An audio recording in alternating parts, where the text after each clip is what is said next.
रंगा और बिल्ला दो ऐसे नाम हैं जो शायद हमने बचपन से ही सुने हैं, लेकिन हम में से ज्यादातर लोग रंगा और बिल्ला के गुनाह से अनजान होंगे। इन दोनों ने एक ऐसे जघन्य अपराध को अंजाम दिया था जिससे पूरा देश आग बबूला हो उठा था और पूरा देश सदमे में था। वो कहानी आप भी सुनेंगे तो आप भी गुस्से से भर जाएंगे और शायद आपकी रूह भी कांप जाए। इन दोनों का गुनाह इतना बड़ा था कि इन्हें फांसी दे दी गई। इन दोनों से लोगों को इतनी नफरत हो गई थी कि फांसी के बाद रंगा और बिल्ला की लाश को भी इनके अपने घर वालों ने लेने से मना कर दिया था। रंगा और बिल्ला का नाम पहली बार सितंबर 1978 में चर्चा में आया। ये दोनों अपने एक और साथी के साथ मिलकर मुंबई में चोरी किया करते थे। एक मामले में इनका तीसरा साथी पकड़ा जाता है। ऐसे में ये दोनों भी डर जाते हैं कि शायद पुलिस इन्हें भी पकड़ लेगी। दोनों मुंबई से एक गाड़ी चुराते हैं और वहां से रातों रात राजस्थान निकल जाते हैं। राजस्थान में कुछ दिन ठहरने के बाद ये गुजरात जाते हैं, लेकिन वहां भी इनका मन नहीं लगता और फिर वहां से रंगा और बिल्ला ट्रेन पकड़कर दिल्ली आ जाते हैं। रंगा और बिल्ला 16 अगस्त 1978 को दिल्ली आते हैं। दिल्ली आते ही ये दोनों मजलिस पार्क के करीब एक कमरा किराए पर लेते हैं और 2 महीने का पैसा एडवांस में दे देते हैं। दोस्तों, दिल्ली आकर इन दोनों का मकसद काम करने का नहीं था, बल्कि यहाँ भी ये दोनों चोरी और किडनैपिंग की नीयत से ही आए थे। दिल्ली आकर अशोका होटल में 26 अगस्त 1978 को ये लोग एक नई फिएट कार चुराते हैं और उसका नंबर प्लेट बदलकर शहर में घूमने लगते हैं। कार चुराने के बाद इन दोनों का मकसद था कि किसी कपल को लिफ्ट के बहाने गाड़ी में बिठाया जाए और फिर उन दोनों को किडनैप करके उनके घर ले जाया जाए और वहां पर उनकी लूटपाट की जाए। दूसरी तरफ 26 अगस्त 1978 को दिल्ली में हो रही हल्की फुल्की बारिश के बीच खुशगवार मौसम में एक परिवार ऐसा था जहां एक अलग ही खुशी थी। ये परिवार था इंडियन नेवी के कैप्टन मदन मोहन चोपड़ा का। इस परिवार की खुशी की वजह यह थी कि मदन मोहन चोपड़ा की बेटी गीता चोपड़ा और बेटे संजय चोपड़ा शाम में आकाशवाणी रेडियो पर आने वाले थे और उनका एक मशहूर प्रोग्राम था जिसका नाम था युगवाणी। इस प्रोग्राम में ये दोनों प्रस्तुति देने वाले थे। गीता चोपड़ा की उम्र 16 साल की थी और ये जीसस एंड मैरी कॉलेज नई दिल्ली में सेकेंड ईयर की स्टूडेंट थी। वहीं गीता चोपड़ा का भाई संजय चोपड़ा क्लास 10वीं में था और वो दिल्ली के मॉडर्न स्कूल में पढ़ाई कर रहा था। संजय की उम्र 14 साल की थी। उस दिन कैप्टन मदन मोहन चोपड़ा काफी बिजी थे, इसलिए वो अपने बच्चों को कहते हैं कि तुम दोनों ऑटो से या लिफ्ट लेकर आकाशवाणी स्टूडियो चले जाओ। मैं रात में प्रोग्राम खत्म होने के बाद स्टूडियो से ही तुम लोगों को रिसीव कर लूंगा। उन दिनों दिल्ली में लिफ्ट लेना कोई बड़ी बात नहीं थी और लोग प्राइवेट टैक्सी लेने की बजाय एक दूसरे से लिफ्ट मांग लिया करते थे। अपने पिता की बातें सुनकर गीता और संजय घर से तैयार होकर शाम को 6:15 बजे आकाशवाणी स्टूडियो के लिए निकल जाते हैं। ये दोनों बच्चे अपने घर से निकलकर सड़क पर एक गोलंबर के करीब आकर रुक जाते हैं। यहाँ ये दोनों एक कार में लिफ्ट लेते हुए धौला कुआं से गोल डाकखाना तक आते हैं। उस समय शाम के 6:30 बज रहे थे और बूंदाबांदी थोड़ी तेज हो चुकी थी। बारिश के बीच ये दोनों बच्चे किसी गाड़ी का इंतजार करने लगते हैं ताकि आकाशवाणी स्टूडियो पहुंचा जा सके। कुछ देर इंतजार करने के बाद इन दोनों को एक मस्टर्ड कलर की फिएट कार नजर आती है। फिएट को देखते ही ये दोनों भाई बहन गाड़ी को रोकने का इशारा करते हैं।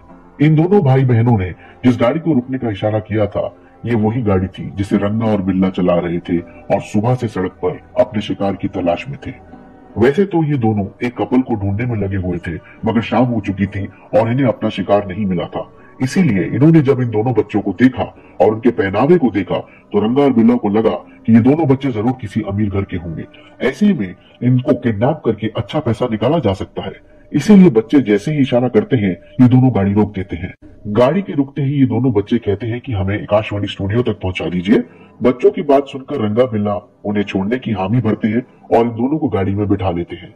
गीता और संजय की गाड़ी में बैठते ही ड्राइविंग सीट संभाले हुए रंगा गाड़ी को आगे बढ़ाना शुरू कर देता है। इधर बिल्ला उन बच्चों से उनका नाम और उनके पिता का नाम पूछता है। साथ ही ये भी पूछता है कि उनके पिता क्या करते हैं। जब रंगा और बिल्ला को पता चलता है कि संजय और गीता मदन मोहन चोपड़ा इंडियन नेवी के अधिकारी के बच्चे हैं तो इन दोनों को अंदाजा हो जाता है कि शायद इनके घर से ज्यादा पैसे नहीं मिलेंगे। इसीलिए अब ये दोनों दूसरी प्लानिंग बनाने लगते हैं।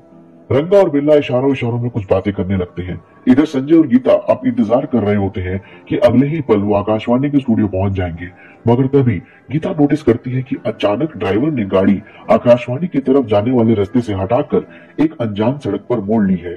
इस पर गीता और संजय दोनों ड्राइवर को टोकते हैं तो बिल्ला जवाब देता है कि बारिश की वजह से आगे कुछ दिक्कत हो गई है, इसीलिए हम दूसरे रास्ते से वहां पहुंचेंगे। ड्राइवर की बात सुनकर गीता और संजय को लगने लगता है कि जरूर दाल में कुछ काला है। इसीलिए वो दोनों ड्राइवरों को कहते हैं कि गाड़ी रोक दीजिए और हमें यहीं उतार दीजिए। मगर रंगा और बिल्ला बहुत शातिर होते हैं और ये गाड़ी रोकने की बजाय उसकी रफ्तार और बढ़ा देते हैं। रंगा और बिल्ला इतने शातिर थे कि इन दिनों में गाड़ी चुराने के बाद गाड़ी के दोनों गेटों के अंदर से खोलने वाली हैंडल को पहले से ही हटा देते थे।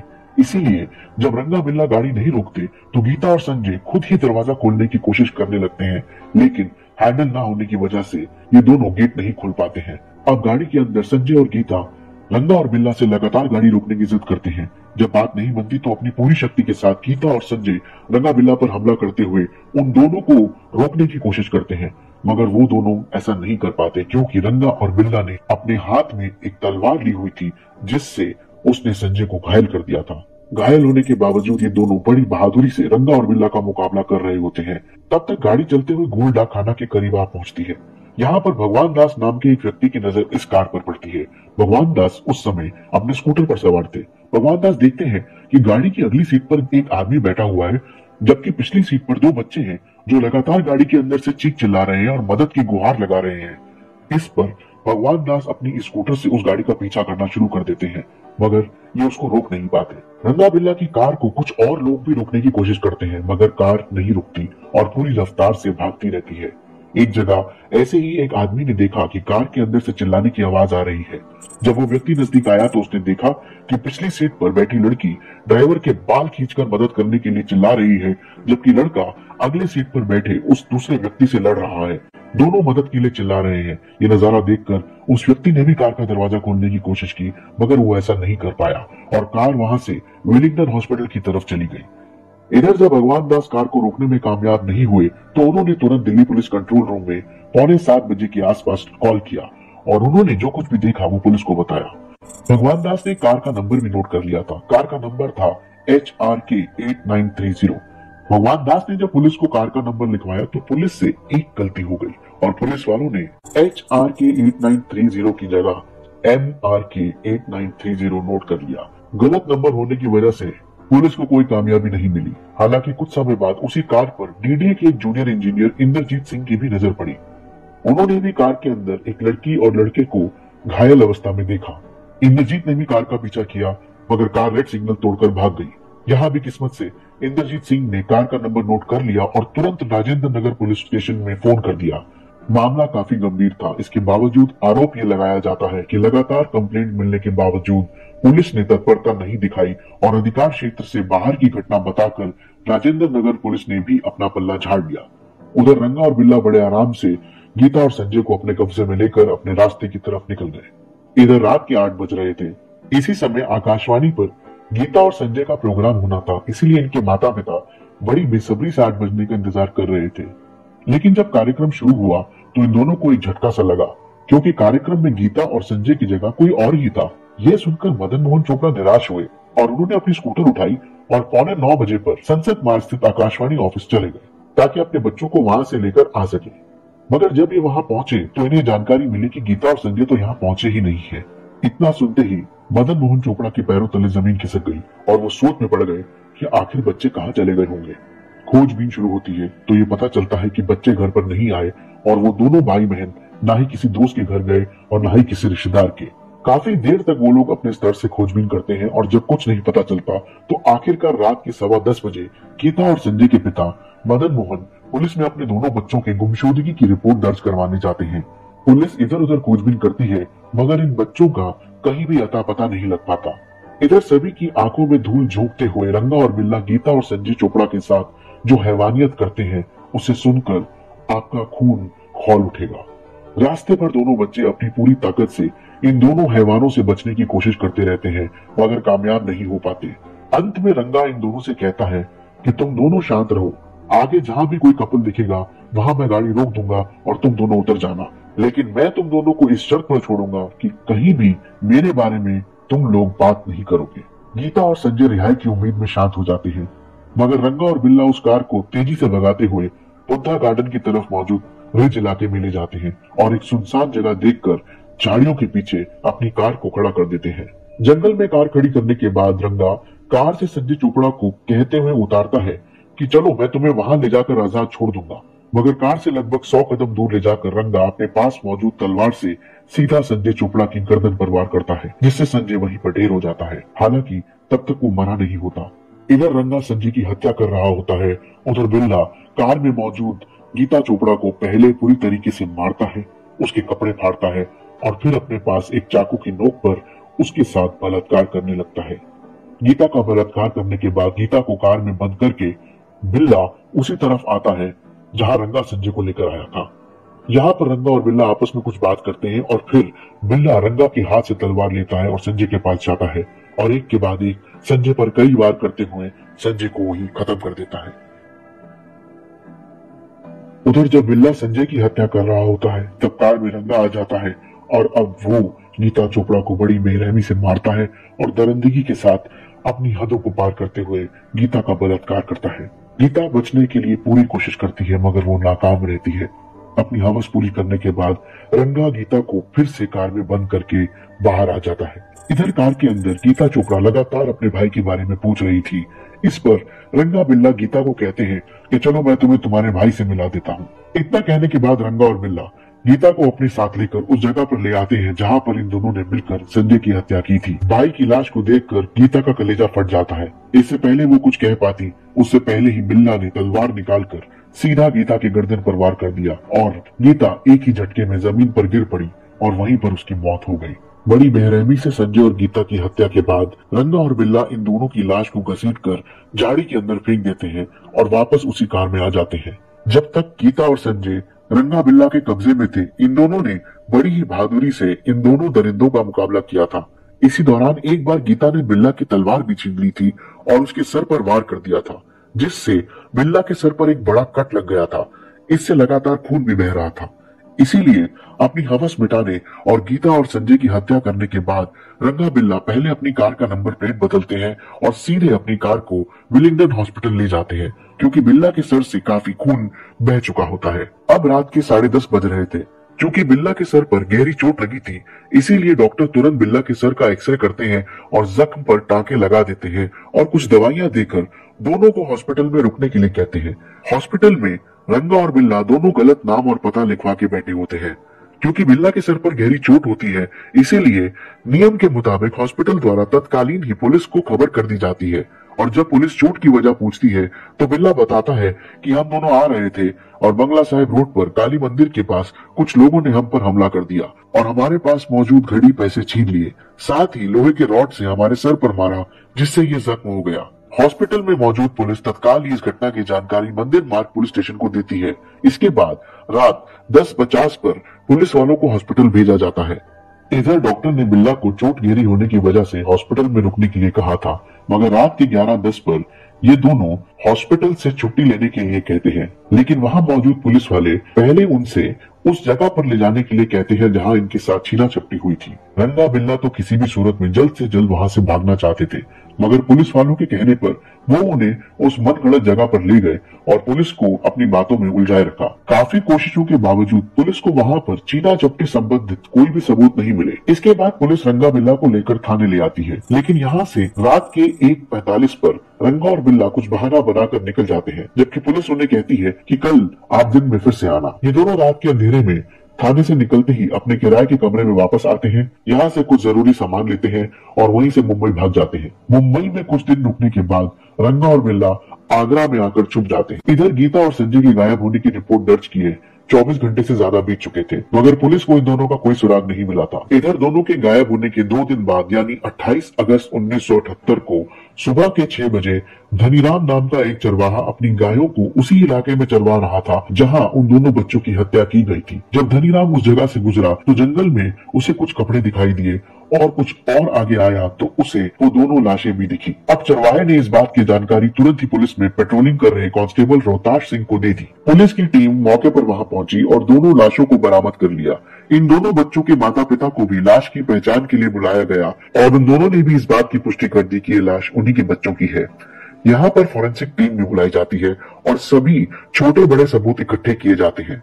उधर पोस्टमार्टम रिपोर्ट में खुलासा होता है कि संजय चोपड़ा पर दर्जनों वार किए गए हैं, वहीं गीता चोपड़ा की हत्या करने से पहले उसका बलात्कार किया गया है। साथ ही उसके पूरे शरीर पर कई गंभीर वार भी किए गए हैं। इस खुलासे के बाद पुलिस पर जल्द से जल्द उनके कातिलों को पकड़ने का दबाव बन रहा था, मगर कहीं ना कहीं मदन मोहन चोपड़ा को लग रहा था कि पुलिस इस मामले में सुस्ती बरत रही है।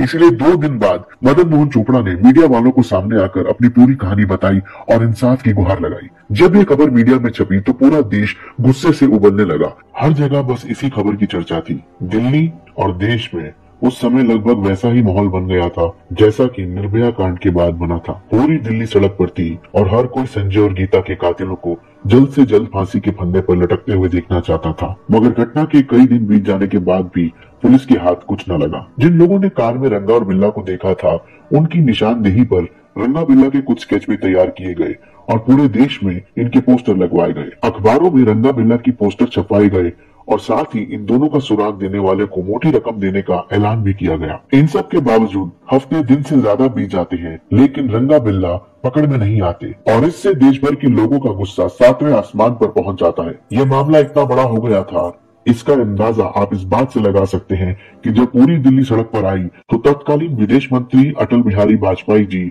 उनसे बात करने के लिए आए, लेकिन पत्थरबाजी की वजह से उन्हें वापस लौटना पड़ा और उन्हें भी चोट लग गई। मामले की गंभीरता को देखते हुए अंत में तत्कालीन प्रधानमंत्री मोरारजी देसाई ने संजय और गीता के घर जाकर शोक प्रकट करने का फैसला किया। साथ ही जल्द से जल्द केस को सॉल्व करने की हिदायत दिल्ली पुलिस को दी। अब इस मामले को प्रधानमंत्री खुद ही हैंडल कर रहे थे, इसीलिए पुलिस पर भी भारी दबाव था कि वो जल्द से जल्द अपराधियों को गिरफ्तार करे। माहौल ऐसा बन चुका था कि रंगा बिल्ला भागते भी तो कब तक भागते और कहाँ भागते। इस घटना को अंजाम देने के बाद रंगा बिल्ला दिल्ली से मुंबई भाग गए थे और मुंबई से आगरा। आगरा में कुछ दिन रुकने के बाद कहीं और भागने की नियत से 8 सितंबर 1978 को वो दोनों आगरा में यमुना रिवर ब्रिज के पास कालका मेल ट्रेन से एक बोगी में सवार हो गए। ये दोनों ट्रेन में चढ़ तो गए, मगर गलती से उस बोगी में चढ़े जो केवल इंडियन आर्मी के जवानों के लिए रिजर्व। जैसे ही दोनों ट्रेन के अंदर गए, आर्मी के जवानों ने उन्हें घेर लिया और इनसे इनके आइडेंटिटी कार्ड मांगे। इस पर रंगा और बिल्ला आर्मी के जवानों से झगड़ा करने लगे। इसी बीच उसी बोगी में मौजूद इंडियन आर्मी के जवान लांस नायक AB शेट्टी ने इन दोनों को पहचान लिया, क्योंकि उन्होंने रंगा और बिल्ला के केस का अखबार में डिटेल में ब्यौरा पढ़ा था। इसीलिए जैसे ही उन्हें शक हुआ कि ये रंगा बिल्ला हो सकते हैं, आर्मी वालों ने तुरंत रंगा बिल्ला को बांध दिया और 9 सितंबर 1978 को नई दिल्ली रेलवे स्टेशन पर आर्मी वालों ने इन दोनों को दिल्ली पुलिस के हवाले कर दिया। इन दोनों की गिरफ्तारी के बाद तत्काल ही पुलिस ने इनके पास मौजूद बैग की तलाशी ली तो उसमें से एक तलवार मिली, जिससे रंगा बिल्ला ने गीता और संजय की हत्या की। और इसके अलावा बैग से वो कपड़ा भी मिला जो कपड़ा रंगा और बिल्ला ने घटना वाले दिन पहना हुआ था। उस कपड़े पर खून के निशान थे। इसके तुरंत बाद पुलिस रंगा और बिल्ला को गिरफ्तार करके पूछताछ करना शुरू कर देती है। पूछताछ में रंगा बिल्ला इस तरह की किसी भी घटना से इनकार कर देते हैं, मगर जिस हॉस्पिटल में बिल्ला का इलाज करवाया गया था, उस हॉस्पिटल के डॉक्टर ने भी कंफर्म कर दिया कि उस रात यही दोनों हॉस्पिटल में आए थे। अपराधी तो पकड़े जा चुके थे, मगर सबूत के बिना कोर्ट भी कुछ नहीं सुनता, इसीलिए पुलिस ने सबूत जुटाने शुरू कर दिए। पुलिस जब सख्ती से पूछताछ करती है तो रंगा और बिल्ला पूरी कहानी शुरू से लेकर अंत तक बता देते हैं। इसके अलावा इस मामले में कुछ ऐसे सबूत पुलिस के हाथ लगते हैं जो काफी अहम साबित होते हैं। दरअसल जो कपड़ा रंगा और बिल्ला के पास से पाया गया था, उस कपड़े पर जांच के दौरान ये पाया गया कि वो खून के निशान गीता और संजय के ही थे। इधर कुछ दिन पहले पुलिस ने उस कार को भी ढूंढ निकाला जिसका इस्तेमाल इस हत्याकांड में हुआ था। उस कार से पुलिस ने जो बाल बरामद किए थे, वही बाल संजय चोपड़ा के शरीर पर भी पाए गए थे और ये दोनों सैंपल रंगा के बालों से मेल खाते थे। इसके अलावा बिल्ला के बाल गीता चोपड़ा के बदन पर मिले थे। जब रंगा और बिल्ला गीता के साथ बलात्कार कर रहे थे तो गीता ने बचने के लिए अपने नाखूनों का भी इस्तेमाल किया था। गीता के नाखूनों से जो नमूने इकट्ठा किए गए वो सभी रंगा और बिल्ला से मैच कर रहे थे। मिट्टी के जो नमूने लाश से लिए गए थे वही नमूने रंगा बिल्ला के कपड़ों पर भी थे। पुलिस ने हत्या में इस्तेमाल किए गए तलवार को भी बरामद कर लिया था। गीता के बलात्कार और हत्या के बाद ये दोनों जिस हॉस्पिटल में गए थे, वहाँ इन दोनों ने अपने फिंगरप्रिंट्स एक्सरे प्लेट पर छोड़ दिए थे। इस पूरे मामले में वो बहुत बड़ा सबूत साबित हुआ। कुल मिलाकर सभी सबूत चीख चीख कर इसी बात की गवाही दे रहे थे कि पूरी हैवानियत रंगा और बिल्ला की ही है।